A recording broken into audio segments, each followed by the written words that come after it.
Hello, everyone, and welcome to the show, From Weeping to Warrior, Igniting Freedom with Roshawn Nicole, all things mental health awareness and wellness, where we interview amazing people from all over the world, sharing their incredible stories of how they overcame obstacles and what they're currently doing to maintain their mental health and their physical health.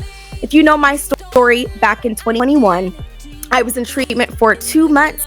I was suffering in silence, and I was suffering with PTSD due to medical trauma, depression, anxiety, and addiction. And I want you to stay tuned because I am going to have a testimony episode, and I'll share everything in detail. So stay tuned for future episodes. But during the time that I was in treatment, I always say that it was, yes, the best decision of my life for healing, but also it was the scariest decision. But I'm so glad that I made that decision to get help. And during the time, I was just writing about my journey and not knowing that it was going to be my songs and my singles. And so when I left out of treatment, I was able to share my story through song and sharing to the community that there is hope on the other side. And I want you to know that on today. And if you would like to be a guest to share your Weeping to Warrior story, hit up your girl. I would love to have you on. Contact me at info@RoshawnNicoleWellness.com to share your Weeping to Warrior story. All right, friends. So we have an amazing, talented guest on today. But before we read her bio and introduce her on, I always want to give a disclaimer. I am not a medical professional, so anything that I talk about in this and future episodes in regards to healing is simply what I've done for myself. I'm also in a certification program to be a functional diagnostic nutrition practitioner. That's the journey I took myself on for healing, and then now I want to help others. I'm almost done, and I can help clients to take their healing journey to the next level. Also, I want to give a trigger warning as well. We talk about mental health, and there could be some things that could be possibly triggering on this episode and future episodes as well. If you or someone you know is in need of support, there is a 24/7 hotline. It's a national hotline that you can call or text, and that is 988. You can call or text 988 to get support. All righty, my friends. So we're going to talk today about, a did you know? And so did you know for the week is, did you know that proper nutrients can play a key role in mental health? So if you have nutrient deficiencies, it can impact your mood and cognitive function. So for example, when I was going through my healing journey, I found out that I was low in a lot of things. So I was low in B12, I was low in iron, magnesium. I mean, my electrolytes were off. And so when I got my blood work done, everything came back like low. And so when you are nutrient deficient, it can play a key role in your mental health. So a lot of times we might be thinking, oh, it's a chemical imbalance, it's this, it's that. But really, it can be a collective of things. And so one way that I helped to go through my healing journey was to get my blood work done and to see like all the things that I was low in. And then as I was taking supplementation, I noticed that I started to physically feel better, but also mentally. So that was one way of how I went through my healing journey. So your homework for this week, yep, you have homework again, is I want to encourage you to go and get your blood work done. Go to your doctor, and I want you to write this down. I want you to ask for a chemical panel. It's also known as a metabolic profile, and that's going to it's going to measure your electrolytes in your body, like your sodium and your potassium, magnesium, all those things that you need, and that really truly does help your mental health. It also will look for organ functions and your overall health. So write down and make that appointment. It's called your chemistry panel or metabolic profile, and get your blood work done to see the things that you might need to supplement. All right. Okay. So we're going to introduce our guest on today. I'm so excited for this one. Well, I'm excited for all my guests. But we have here Lisa, and she is an amazing, talented woman, mother, and author. She's going to talk about her, I'll let her share. So let me read her bio. So Lisa Renee Hutchins is a gifted poet and children's book author whose heartfelt storytelling inspires connections and celebrates the beauty of diversity. Drawing from her journey as a single mother, wife, and divorcee, her poetry delves into themes of resilience, self-discovery, and the power of family. Her enchanting children book stories, Baby Cakes, invites young readers to explore diverse family traditions and discovers how baking a simple, delicious cake can bring love to each other. With vibrant illustrations and engaging narratives, each story creates a warm, joyful space where love, diversity, and sweetness beautifully intertwines. Let's welcome this beautiful, talented warrior queen, Lisa Renee Hutchins, to the show.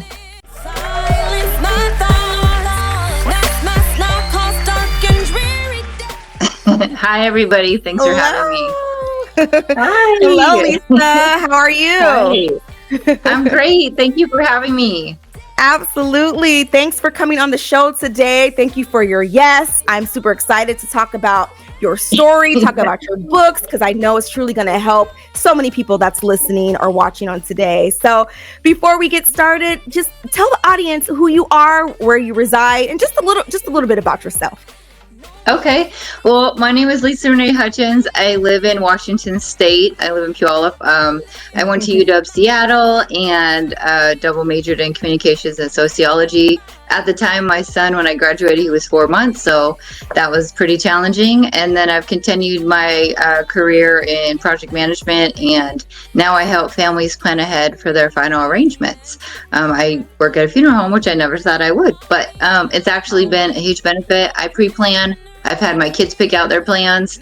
I picked out mine. And so, that's kind of my journey. I've always loved writing. Poetry is the way it was my coping mechanism, actually, as I was going through a lot of hard things, and it was a way to heal. And so that's what includes my poetry.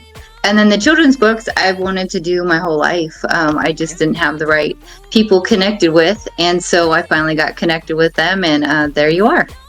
Awesome. So that's Lisa right there in a nutshell there.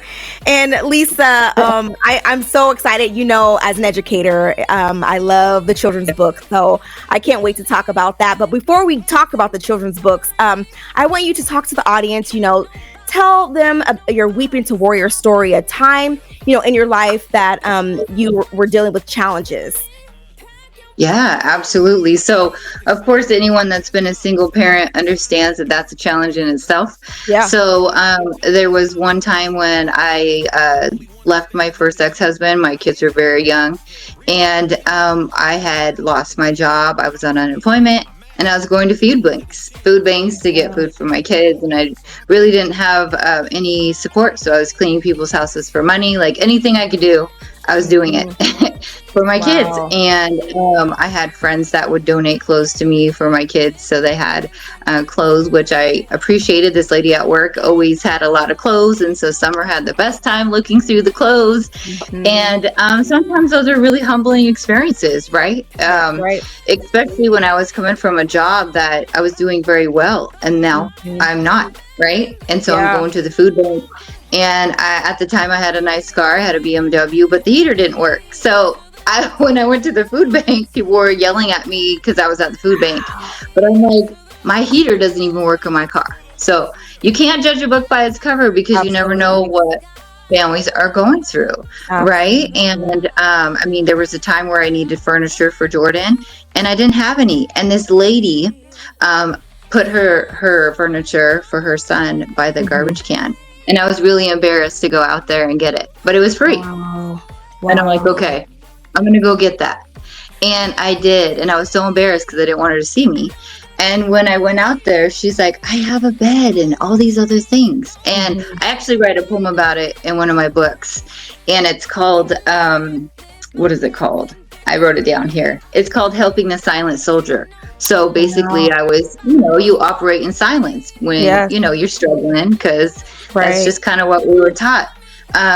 But yeah, that's what that poem is about. So a lot of my poetry actually are real life stories of my own life. Wow. And I felt like it's funny because many of my best friends that were very close to me that have gone through all these experiences with me, reading it and listening to it, because I have some audiobooks, it was a whole different ball game. And they were just like, wow, I'm glad you said that, because many of us feel like we're alone. Right? Yeah. We're going through these struggles, we're going through anxiety, depression, whatever we're going through. We think we're the only ones, but we're not. And so that really inspired my writing, because I wanted people to know that they weren't alone. Absolutely. Amazing, Lisa. Wow. So you talked about, going through, your divorce and going to the food bank and just like being at your lowest and having your children and trying to figure out how to provide for them. So tell us, like, how during that time, how was your mental health? How was your mental health? How are you getting by? Well, the thing is like when you're a parent, you don't have a chance to be upset. You don't have that chance. And like, I write a lot about that in my single mom book and my marriage book, because your kids don't care. They're kids. Right. They expect you to be on point at every time. And sometimes we just can't be. And so sometimes we feel like we're masking it, right? There's this poem I write in the Married Woman book called My Reflection. And I noticed that I was trying to hide some of my, just what I was going through. And I noticed that my daughter started doing the same thing. And I was like, oh no, we got to quit that. And then you have to be accountable for, I'm not okay right now, and I need to heal. I need to figure that out. So if that means I have to leave my house, leave my husband, and take my kids and figure it out, that's what I'm going to do. So I've done that before. I've been divorced twice, and sometimes marriage isn't a good fit. And sometimes when we go into that marriage, we know that it's probably not the best fit, but we do it anyway sometimes, right? Yep. And I write a poem about that called Not Enough. So I was standing in the mirror before I got married, and I knew that it wasn't going to last forever, but I was hoping to be enough, right? But I knew at the end it wasn't, because I wasn't the void to fill in his life, right? He had his own journey. So, I just write a lot about that kind of stuff, and it's pretty raw. Like I tell people when they read it, get tissue, because you're going to go through those sad times, and then you're going to see how like you build boundaries and you survive and you overcome them, and what it makes you be, right? When you have kids, they're such a reflection of you that if you don't like what you see, you got to fix that. Right. Because you're the one making them who they are. So, it's been a really interesting journey.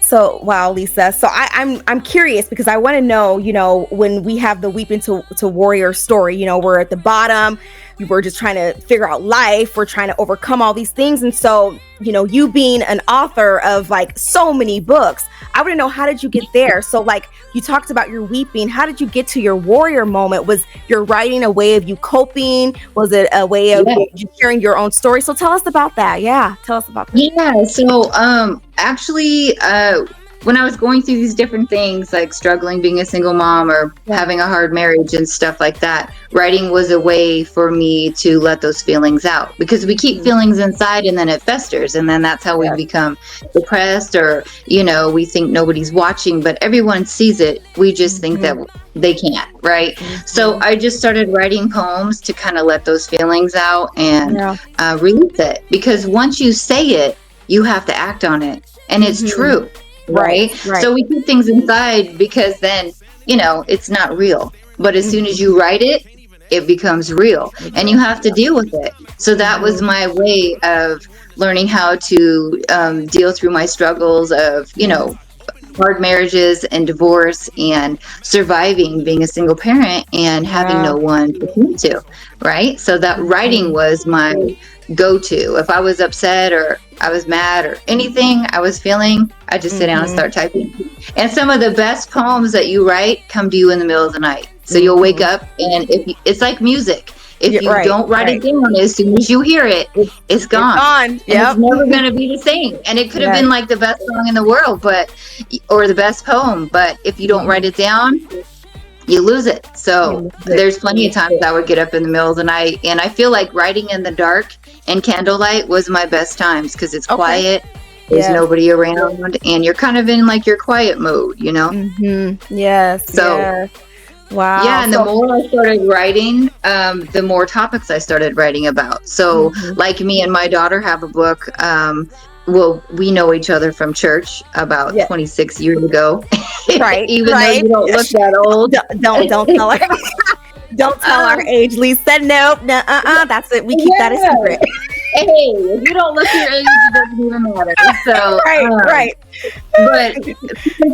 But from going to the church, I was like one of the only white people there in the beginning, right? So you get to experience interracial dating and what that's like. And I wasn't allowed to date outside my race, really, for some beliefs of some of my family. So, I mean, that's all in my interracial book. And Summer wrote a whole it's called The Thoughts of an Interracial Family, The Reflections of Our Realities.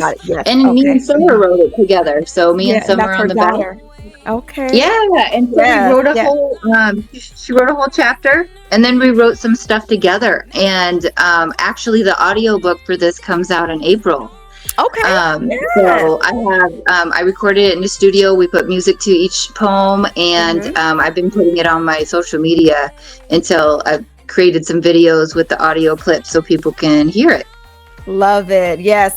So Lisa, you are so consistent on social media with just your clips and your poems. And I'm just like, yes, I love it. And, and I've just been watching and seeing just, your success. And one of your books that I purchased, Thoughts of Healing Families, The Reflections of Their Grief, by Lisa Renee Hutchins. And I have this in my hand right now to those who are listening. But I was reading through this, Lisa, just beautiful. And I want you to talk about, this book, but can I read one that I was like, that maybe you can speak to, and then you can read any of the ones from here or wherever, whatever you think would be, inspiring to our audience. But this one, this is on page 29 of Thoughts of Healing Families, The Reflections of Their Grief. And so I was like, I want to know, what Lisa was thinking when she was, or what she was going through when she wrote this. And so it says here that the title is called How Are You?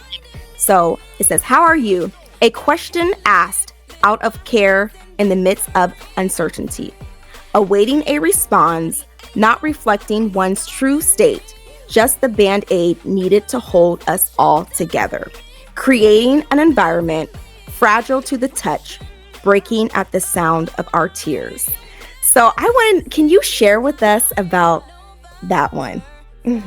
Yeah, it's so crazy when you read these things. Sometimes I get emotional because I'm in the mood, right? So sometimes when we're going through hard times, this book has to do about me working at a funeral home. And we always respond when we're going through trauma or we're going through stress. Somebody's like, how are you? We always say, okay. And that word okay is the closest word to I'm not okay, right? So it's easy to say I'm okay. But if you hit me on some other level, all of a sudden I'm going to break, right? So I feel like okay is just where we're holding on to sanity, right? And working with people that experience grief and loss. It doesn't have to be a loved one. It could be a marriage. It could be a child going through a mental health disability, and they're not the same person. I've had that hit my family pretty hard. And I have written some poems in this book about it, about how hard to talk about. Sorry, it makes me kind of emotional. But this book is really good because it talks about a lot of different things. Like there's 5 stages of grief, but really we don't go through stages. It's more like cycles, right? Because there's things that trigger us, like me. I just got triggered. Because it's emotional. You feel it. It's raw. You know what I mean? And it's something that affects us. And so this book has things to do about like family members I've lost, a couple gravesides that I've been at that were just amazing. I got approval from the family to put it in the book. And just about our own personal loss. Like the first time you have to walk up to that door at the funeral home and you have to open that door and accept the next step, right? So I write about all those things because they're so real. Wow. Yes. And Yeah. that poem resonated with me because, Yeah. someone who did struggle with depression and anxiety Yep. and PTSD and addiction, and hearing people, how are you? And, oh, I'm okay. I'm fine. Just putting on that mask and that face. Yeah. And so when I Yeah. read that, I was like, yep, I want us to talk about that because I know so many people are suffering in silence, and we're programmed. Yes. We're programmed to say, I'm good. I'm okay. Knowing deep down inside, we are hurting. We are struggling. We're in pain. And so I really wanted to speak to that, because there's so many people. And so, just saying I'm okay. But, Lisa is saying the same thing that I'm saying, if you're not okay, to go and tell someone who you trust and who you love and let them know you are not okay. So, yes. Well, I think that this is, very, very beautiful. And girl, I'm just like, I commend you for working at a funeral home. Like, you're seeing, grief and death around you. And so, like, I could not do that every day. So, like, how do you, tell us, how do you do that? You know what? That was never my plan ever in life, but I pre-planned with my grandma about 15 years ago, and I had lost my job 2 years. The government absorbed our contract. So I worked there 9 years, and all of a sudden I lost my job. And then my grandma died at the same time. And I went to the funeral home because we own property, so I had a sign. And they were like, you should work here. And I was like, yeah, right. I would be crying every day. Like, yeah. But I am a huge advocate for planning ahead. I plan everything. And so I thought, let me just try it. And let me help these families because I know I can help them on many levels. Not just helping them plan, but I've done a trust, I've done a will, there's papers they can put in place to make it easy for their family. So I do more education than just that. I've actually talked at the church and done seminars. So I do a lot of seminars, I do a lot of education, and I also help families that are grieving. And I think because I've been through so much trauma in my own life, that it's easy for me to relate to people. And I can relate to a lot of different people because I have a lot of different family, a lot of different experiences in college and church, and like being the only person at church, right? So I can relate easily to many different people. So I think that's one thing I love about it. And I never wear black to work. I always, I wore this suit to work today. I love that. So I always wear bright colors and different things because I don't want it to be a sad thing. Sometimes it is sad, of course, but like I always tell people at work, guess what? Hugs are free. And I give hugs to people all the time, especially when they're crying. Like, hey, do you want to just hug it out? And they'll be like, yeah. And so many people appreciate that I cared enough to hug them, right? Because it's important. Absolutely. So letting them know that you're there.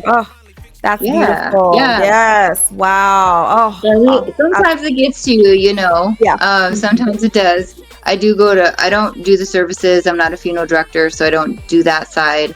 But I do attend gravesides. And I've learned a lot about different cultures, different families. It's honestly has been a blessing to have that job because I think it's a good fit for me in terms of like personality experience, right? Yes. So how do you stay though? How do you stay mentally healthy?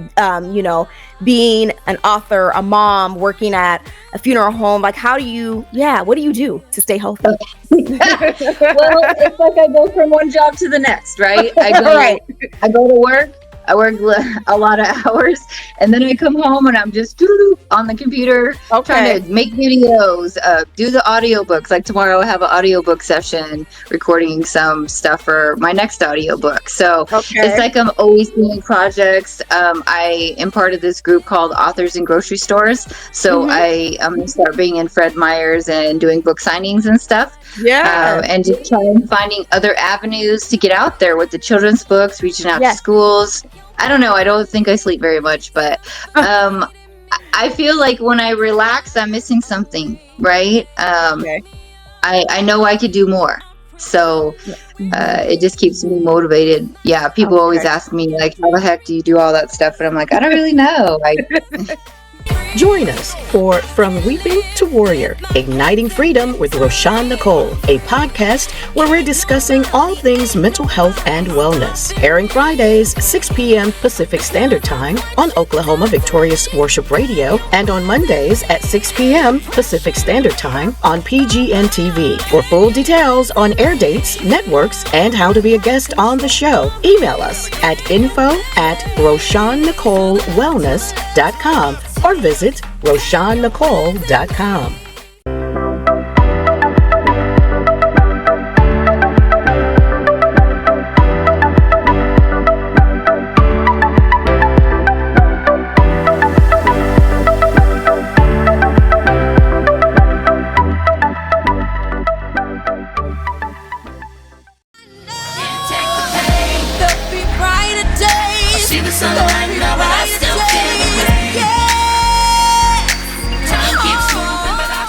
Yeah, so like all my poetry, I'm done with all of that. I did all the 5 topics that I wanted to talk about, but the children's books, there's 12 books in the series. And this is the first one. It looks like me and my kids. I'm not sure if you can see it. So she's holding up. So those who are listening, she's holding up her book, Baby Cakes, right? Is that what it says? Yeah, it could be found on like Amazon, Walmart, different places like that. And you would just search Lisa Renee Hutchins. And so there's a book for each month of the year. And it celebrates a family's tradition, whatever their tradition is for that month. And then they bake a cake. And so it teaches kids about different types of cakes, no-bake cakes, cupcakes, cakes that are made in shapes, cakes that have fondant. So they get to learn about different kitchen utensils, different cakes. And then at the end, there's a recipe so they can make it with their family. So it's pretty fun. Sorry. No, I was saying what a cool idea, Lisa. That's neat. So each of your books have a different like recipe of, like you said, of cakes or cupcakes at the end of the book. Yeah. So the first book is about January. It's the month of January. And also when my kids are mixed and I'm white and my kids are black and white. And so when they were young, of course, there was no books that looked like our family. Right. There were no single mom books or even interracial, or mainly there wasn't a lot of black focus books at all, really, when the kids were little. Not even Barbie dolls or nothing. So I really believed in supporting my kids and wanting things that look like us. And so that's what motivated me. There's different race families in every single book. And there's interracial families, solid race families, families where kids are raised by their grandparents. So it touches a wide variety. I also talk about families that maybe somebody has an amputee or somebody has a hearing aid, so has braces. So I try to incorporate a lot of different things in all the books. And so January has to do with New Year's. And I talk about every year, me and my kids, we used to do a resolution. And so it talks about us writing our resolution and putting it on the fridge. And then we clean up and we make a confetti cake. Me and my mom's birthday is in January. My favorite cake was a confetti cake. So we talk about that. We use different kitchen utensils. And then afterwards, we eat the cake together. And there's a recipe so kids can make it with their family. And my February book is about Jordan, because Jordan's birthday, my son, his birthday is on Valentine's Day. Oh, a couple days ago. Okay. yeah, he's 24. Feeling old. Wow. Yeah. Wow. So we just talk about how on Valentine's Day, I always left little gifts outside their door for Valentine's. And then we always baked cupcakes for Jordan's birthday. So we talk about red velvet cupcakes, and we make the cupcakes and use a cupcake dispenser, and then we have the recipe. So it's fun. Each book is a different color on the back. They all have different families. And so I'm really excited about it because I feel like diversity is important, and learning about other people's traditions is really important. And April actually is going to have Greater Christ Temple in it. I'm going to have like the church and celebrating Easter because that is a huge holiday, right? And so it's going to be focused around African-American family. Okay. And Greater Christ Temple is going to be kind of like in the background as the church, and talking about the commitment to Easter, because Easter was always like a huge holiday. I remember at the church. Sometimes that's the only day people go to church. Is Easter. Right. I love. Very creative, Lisa. So, you need to partner with schools. For sure. I'm trying to get into some schools and maybe do some children's books readings and stuff. So it's just kind of like a long-term game, right? But I just stay at it, and that's why I feel like I'm working all the time, because you just got to keep moving. Got to keep going. Wow. Yeah. Wow. Oh my goodness. Wow. So you shared, Lisa, your weeping story of just overcoming, being a single mother, trying to provide for yourself and your family, to now this like award-winning author, award-winning author, and writing children's books, poetry, and just getting yourself out there and letting other people know, that there's hope and that there's healing, and loving people at the funeral home as well. And so this is amazing. I would love for you to share, is there a poem that you would love to share for everyone to hear that you think would resonate? Yeah. Okay. Yeah, I do. And I also just wanted to tell you why I did the two things separately. So I feel like many times moms or parents are left out, right? We're just parents, but we have no emotions, no feelings. We're just parents.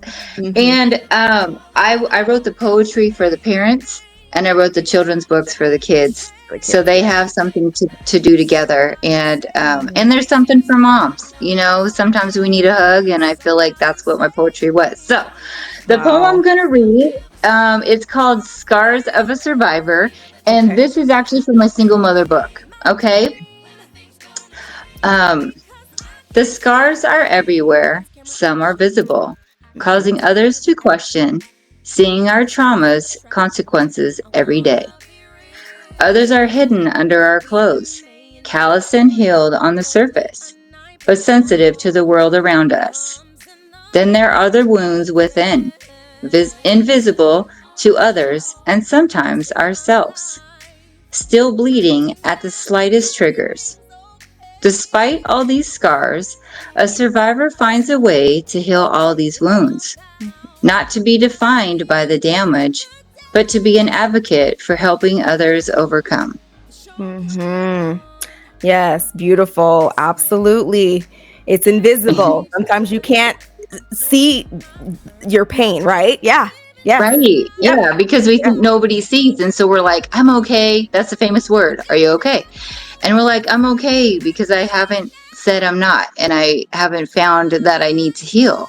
But there's always going to be something that catches us, like, okay, I need to do better. I need to heal and stop being a victim. A lot of times we feel like we're a victim when we're scarred, right? And our wounds are open. But when we start healing them, we feel like we've overcome and we're survivors now, and we can help others. And so I feel like that's just where I'm at and how I want to help people. But, there's some scars that are never fully healed. And so we do have ups and downs, and that's just life. And that's why we have each other. I'm making that connection with my single, Wounded Scars. That was the song I wrote when I was in treatment, Wounded Scars. And I was talking about, how you can't see it, but Lord, heal my wounded scars. And so that's just what your poem. So that I was making that correlation. So amen. Beautiful. That's so true. Beautiful. Well, Lisa, I have a couple more questions for you, and I just, what advice would you give to someone who might be out there who's struggling in silence? What advice would you like to give them? Yeah, so my advice is the main thing is just to forgive others for yourself, right? Many times we hold on to things that have hurt us, and it doesn't matter. It's not affecting them. It's just affecting us. So you have to forgive others. You don't have to like it, and you don't have to accept it, but you need to forgive them so you can heal, because that's the only way you can heal, right? Another thing is just to be honest with others and yourself. Honesty doesn't always feel good, and sometimes it hurts. Yeah. But that's how we heal, right? Being honest with ourselves and saying, maybe I fell short here and I need to fix that. Or maybe I did a great job and I need to give myself a high five Yeah. because I made it, right? Sometimes we don't give ourselves credit for the wins. And so even if it's little, even if it's like I got out of bed today and I got ready for work and I made it to work. Right. Sometimes it's like that, and that's okay. And the last thing I would say is surround yourself with knowledge and positivity. You know, watching, I know many of us are on social media. We watch stuff all the time. And when I'm down, I like to watch things that make me laugh. And I feel like laughter is my key to happiness. And so I'm kind of a nerd, so I always do silly things to make my kids laugh or myself laugh. But laughing is huge, and people don't really understand it. But if you can get to the point where you can laugh by yourself, that's a huge thing, because then you're at peace with you. You don't need other people to make you who you are. Right? You're happy in your own skin. So that's why I feel laughter is super important. And my kids laugh at me because sometimes I'll be in here laughing and they're like, Mom, you're by yourself. I'm like, I know, I'm funny. I'm laughing at myself. Or I'm watching a video that makes me laugh, right? So it's like, find things that make you feel good. Even if it's just like taking a walk and it feels good, do something good for yourself every day, because that's the only thing that's going to keep you going, especially if you don't have support, family support, or, people around you that can help you build you up. Right. Right. Yeah. Laughter is also good when we laugh at things that aren't funny. Right. Like if you get a child support check for $2.50, that's not even a Happy Meal, but you better laugh about it because at least you got something, right? Yeah. Me and my single moms have learned how to laugh about things that aren't funny.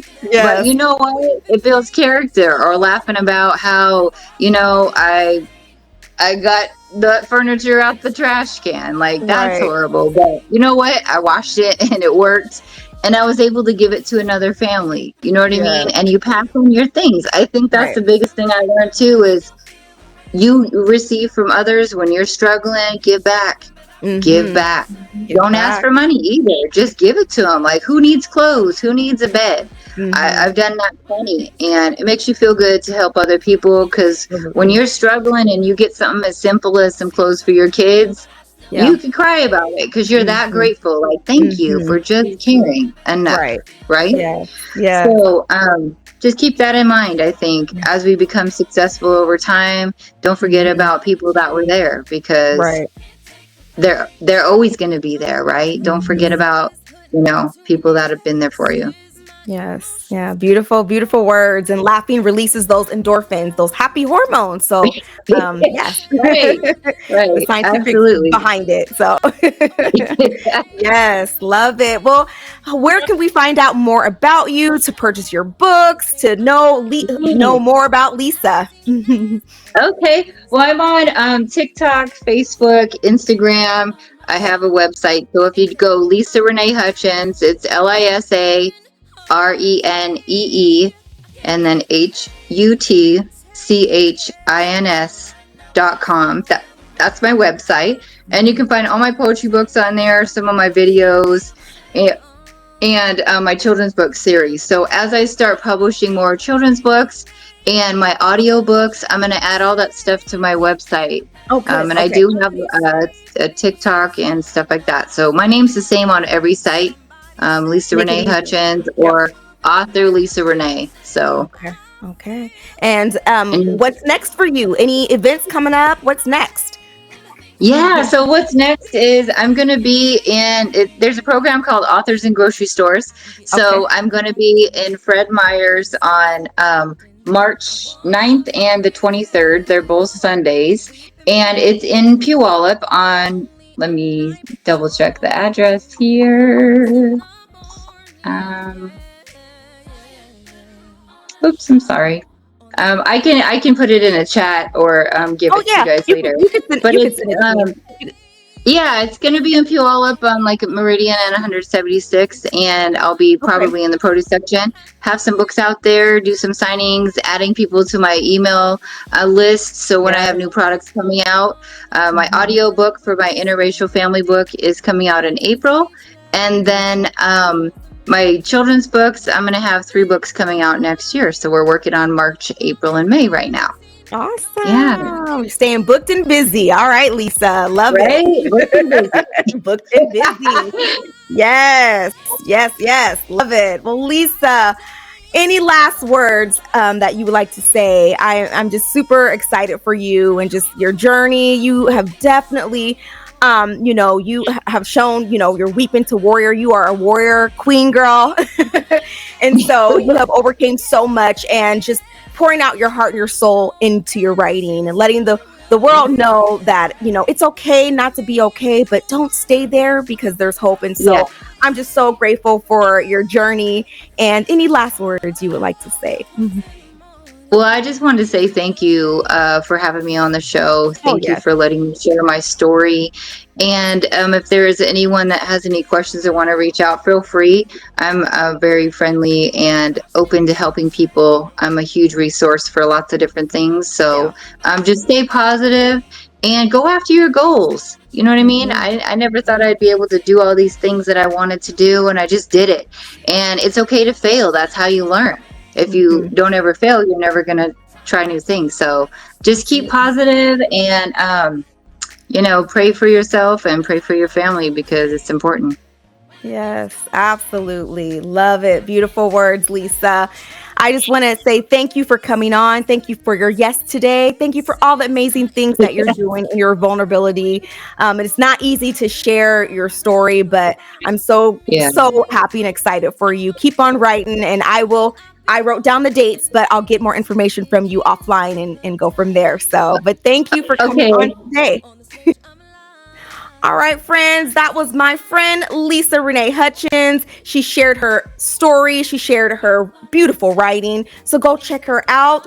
Go to her website, hit her up on social media. She's available to speak as well. And that's Lisa. So I thank you, Lisa, for coming on today. There are 3 ways you can watch the show. The first way is on Fridays at 6:00 p.m. Pacific Standard Time on Oklahoma Victorious Worship Radio. The second way is on Mondays at 6:00 p.m. on PGN TV. And the third way, all of my videos, our episodes will live on my YouTube channel at Roshawn Nicole or Roshawn Nicole Wellness, and you can check out this episode and all future episodes. If you would like to be a guest, hit me up at info@RoshawnNicoleWellness.com. We would love to have you on to share your story. Thank you so much for the producer of the show, Dr. Teresa Jordan. I appreciate you. Thank you to our special guest today, Lisa Renee Hutchins. And thank you for listening or watching. I want to send you some encouragement today to stay lit, keep shining, and ignite freedom. I'll see you next time.